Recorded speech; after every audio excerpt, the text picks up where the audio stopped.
L'organisation du travail est en train de subir quelques changements et quelques évolutions notables.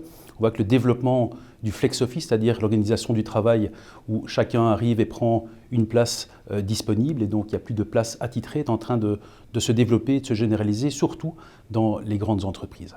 Alors même si on peut saluer ce développement, surtout pour s'adapter justement au nomadisme des différents employés, dû à la technologie, à la portabilité de leurs outils de travail, on peut cependant épingler 5 points d'attention qu'on va parcourir ensemble. Alors première zone d'attention, c'est le bruit. Alors évidemment, ce n'est pas propre au flex-office, c'est un élément qui fait déjà partie de l'ensemble de l'organisation du travail liée à l'open space. Malgré tout, il y a quand même toute une série d'éléments qui peuvent déranger, qui à terme peuvent même générer du stress chronique chez les employés. Pourquoi? Parce qu'on peut être dérangé et distrait par le bruit ambiant, par des téléphones qui sonnent, par des discussions improvisées avec certains collègues, et c'est important de tenir ça à l'œil. Alors, quelles sont les solutions que les entreprises, en tout cas ce à quoi ils devraient veiller, c'est que chaque personne puisse trouver au moins 3 entités. Une entité pour pouvoir passer des coups de fil, qu'on appelle des phone booths. Deuxième centre, c'est de pouvoir justement avoir un endroit qui est un endroit de réunion pour pouvoir échanger avec ses collègues. Et troisième élément, c'est de pouvoir disposer d'une salle pour pouvoir travailler seul et pour pouvoir travailler consciencieusement. Donc ça, c'est un premier point. Deuxième point que nous avons épinglé, c'est l'aspect social d'une zone de travail. Alors c'est très important, les gens aiment bien s'approprier leur zone de travail.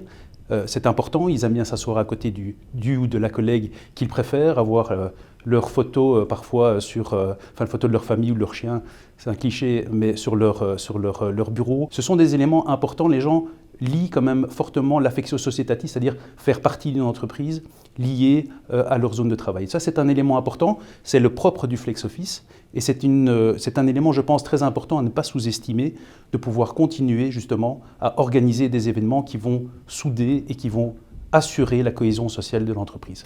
Troisième élément, c'est le management à distance. Il faut imaginer que l'ensemble des employés peuvent être disséminés et que pour un chef d'équipe, il y a quand même toute une série d'éléments qu'il faut pouvoir assurer, pas uniquement le contrôle, mais également, je dirais, le coaching, veiller à ce que les choses se fassent bien.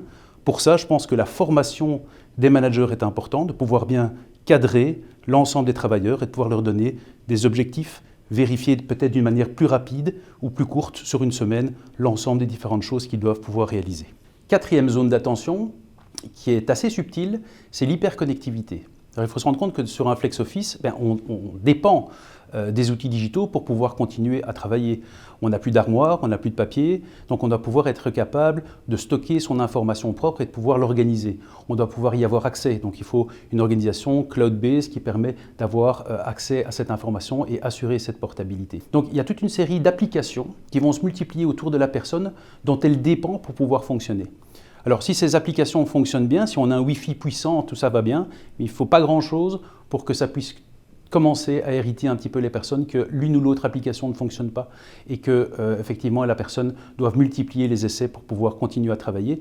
Donc pensez à ceci, FlexTime veut dire digitalisation, dématérialisation et donc dépendance accrue à des systèmes et à des applications, et on sait que les employés déjà actuellement ont cette tendance à être hyper connectés, à avoir beaucoup trop de mails, beaucoup trop d'informations digitales, et ça ne fait ici que renforcer un petit peu cette tendance. Donc soyez vigilants, donnez des outils qui fonctionnent et qui soient très stables et conviviaux pour que les employés puissent travailler correctement.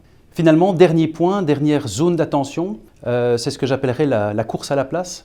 Dans certaines entreprises, le nombre de places disponibles dans l'organisation du travail flex-office est inférieur à l'ensemble de la masse salariale. Alors ça peut s'expliquer parce qu'on intègre les absences, le télétravail, mais je pense que c'est un danger également, parce que je pense que les personnes peuvent parfois avoir tendance à se lever plus tôt pour avoir la bonne place, et ça crée tout simplement un stress, parce que les gens doivent trouver une manière d'avoir accès à l'environnement et de pouvoir effectivement travailler. Je pense que ça peut créer du stress, et si on le fait pour des raisons budgétaires, c'est-à-dire qu'on essaie de maintenir quand même sous contrôle les frais de bureau, de location de bureau, qui sont quand même extrêmement chers, ça pourrait être un mauvais calcul, parce que si on crée du stress, à un moment donné, les gens pourraient être moins performants.